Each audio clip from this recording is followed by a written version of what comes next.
Guys, welcome back to my channel. So I wanted to do a response to the voting thing. So I know there's a lot of people on my channel or that I'm connected to on other blogs that actually say we shouldn't vote, and actually you're terrible actually if you vote because you're participating in a system and you're allowing yourself to be governed. But then what I say to those people is, so if you don't vote, what happens? Like, how is that changing anything? You know, how are you changing something by not voting? Because then all that's going to happen is, it's not like they're going to roll over. All that's going to happen then is one person. It would only take one person to walk down and decide who's going to rule. And what I think it does as well, that's really like not good to do that, is if you don't vote at all or nobody votes at all, and don't get me wrong, like, you know, I've barely voted because a lot of the time you just think there's no one that I really want to, you know, it doesn't neither makes really much difference to me, and I do get that completely.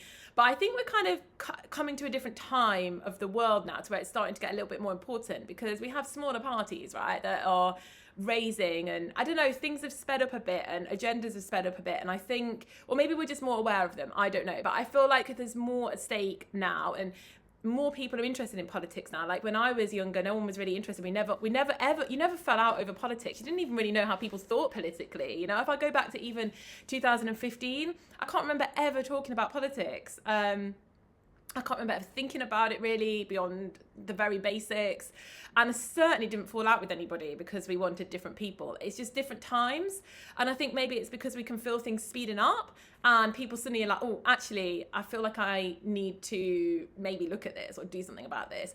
And I totally get the no voting thing. Don't get me wrong. And I've kind of done this myself for a long time. But then I also think, but what does not voting achieve? Not voting, yeah, it just allows one person to vote. And I think that's what happened this time. We saw what not voting resulted in, because a lot of people didn't vote this time out of protest. And we just ended up with somebody like really much worse who is escalating the agendas quicker and quicker and quicker and quicker. And the more I sit back and think about this, I think actually, at least if people can see, if people in power can see that our eyes are on them and that we're pushing back all the time on things that we don't want, it does at least slow it down. It gives breathing space. You know, if we just like, okay, we're just not going to vote, do whatever you want. Can you imagine how quickly things are going to spiral? You know, if they're just given complete free reign because nobody cares and nobody's watching and everyone's like, I'm just not going to vote in protest, then you'll just get a handful of people voting and they'll be able to bring in anything they want, at least by kind of showing up and having your voice heard through things like these petitions. It kind of shows the pressure's on. That's just the way I see it. It shows that the pressure's on, that we're aware, that we're watching, that we're awake, that as a society, we're not going to let it go too far, or we're going to really push back if it starts to go too far. I think this is important myself. I mean, those of you that think, I get it, trust me, I get it, that you say everyone's, you know, WEF and it doesn't matter who you vote for. I get the opinion of it. But what I want to know to the people that think like that, and when I ask them, they never respond to me, is, so what happens if you just don't vote? Like, how do you think that's going to change anything by just abstaining from voting? How do you think that is going to change anything? I'm just intrigued as to what that path is going to result in, because I can't get it. I can't conceptualize what that would do other than just giving an even clearer route for the agendas to like speed up super, super fast with absolutely no blockage in the way.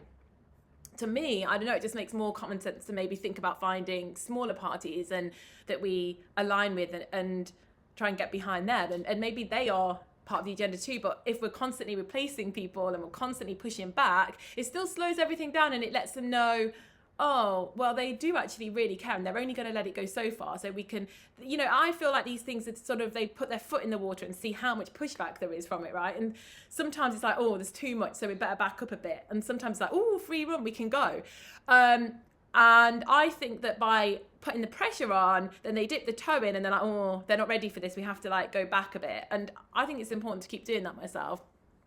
And I think that's why things like petitions and voting for people with policies that you agree with, even if they don't enact them, the fact that you constantly are, you know, voting for people with the policies that you agree with and you're showing up, and when they don't enact those policies, you then speak up, you know, that I think is going to get us further than just not voting or not ever signing petitions or not doing anything. And I don't really get this thing about being not wanting to be governed, because I mean, personally, I do want to have a leader. Obviously, I would just like a leader that cares about us as people and cares about the country. But I do want a leader. I don't think as society we're ready to not have a leader. I just don't think we are. I think it would be absolute chaos. I think oftentimes the leader represents the people in a way. And if I don't think as people we have the consciousness, if I'm honest, the high enough consciousness to not have a leader or not have police, you know, this defund the police. I mean, yeah, I'd love to see these people then, you know, have their house just like raided and held at gunpoint, and then just what they're going to do, nothing. I think we do not live in a society at this point in time where we can have no government and no police. We just want better police and better government, right? And I do think we need to stay on people's toes to get that.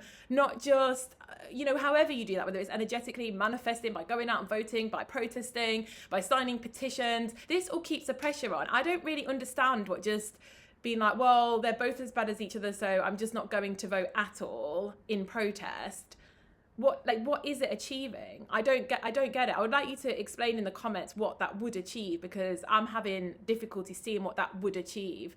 But yeah, do let me know, because when I asked somebody else, they just never responded to me as to what that. They said, you know, by voting you're complicit and you should not vote. And then I said, what are you going to achieve by not voting? Because then surely it only takes even less people to get exactly what they want. And then they didn't answer me. So maybe someone else can tell me how it all plays out when you do that. Anyway, I will speak soon. I'd love to hear your responses to that and know what you think, because I'm genuinely intrigued as to how you think that changes anything. All right, bye-bye.